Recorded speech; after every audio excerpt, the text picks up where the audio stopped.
একটি হাদিস আছে, একজন সাহাবী সালাতের সব রাকাতে সূরা ইখলাস পড়তেন। আমি সেই হাদিসটি সবসময় আমল করার চেষ্টা করি। ফজরের ও মাগরিবের সুন্নাত সালাত বাদে সালাতের তৃতীয় ও চতুর্থ রাকাতেও সূরা ফাতিহার পরে সূরা ইখলাস পড়ি।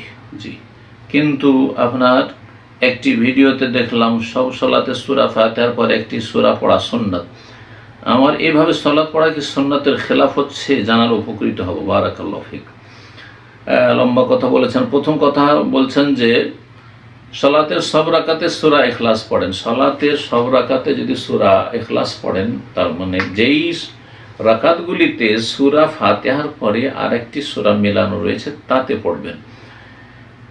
আমি সেই হাদিসটি সবসময় আমল করার চেষ্টা করি, আমল করেন। তবে এটা একজন সাহাবী শুধু করেছেন, রাসূলুল্লাহ সাল্লাল্লাহু আলাইহি সাল্লামের একটি অথবা দুইটি ঘটনা রয়েছে।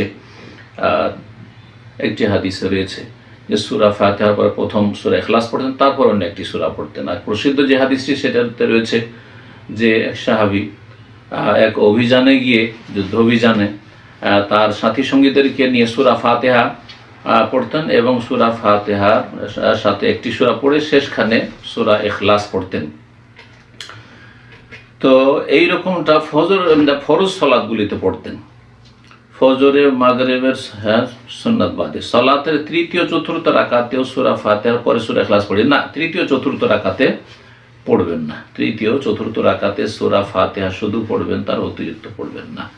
আর বাকি পড়লে কোনো অসুবিধা নেই। তবে যদি আপনি ইমামতি করেন লোকজনের, তাহলে তাদেরকে জানিয়ে দিতে হবে, না হলে সেখানে কলহ বিবাদ হইচই হতে পারে। সুতরাং আপনি এমন কিছু করবেন না যেটা থেকে লোকেরা অজ্ঞ, জানিয়ে দিয়ে। আর মাঝে মধ্যে এটা ছাড়বেন, সবসময় এরকম আমলটা করবেন না, কারণ অন্যান্য সাহাবায়ে কেরামরা বা সবাই এটা করেননি। এক সাহাবী করেছেন এবং রাসূলুল্লাহ সাল্লাল্লাহু আলাইহি ওয়াসাল্লাম তাকে জিজ্ঞাসা করলেন, তুমি এটা কেন করলে? সহিহ বুখারী যেমন হাদিস রয়েছে।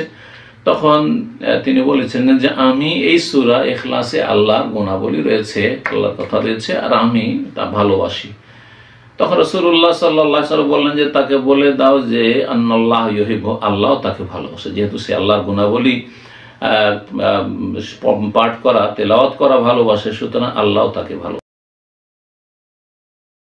تذكر يوما كنت تعانق دمعة الفكر تناجي الله في صبر وترجو رحمته.